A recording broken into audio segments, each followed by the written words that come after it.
Avrupa'da mı dersin? Nerede sen orada Avrupa'da öğrenirsin? Paris'te öğrenirim dedo. Hay söyle bana.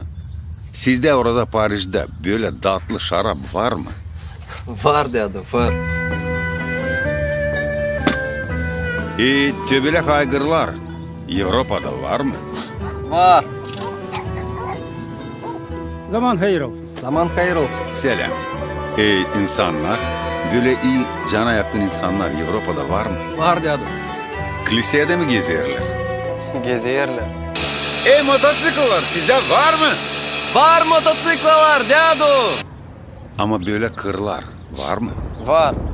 Telemaçta var mı sizde Paris'te? Var. Hey, böyle balık sizde tutulur mu? Tutulur. Yabanılar orada daha kaldılar mı? Aldılar. Ay yıldızlar orada hep nice bizde mi? Nice bizde.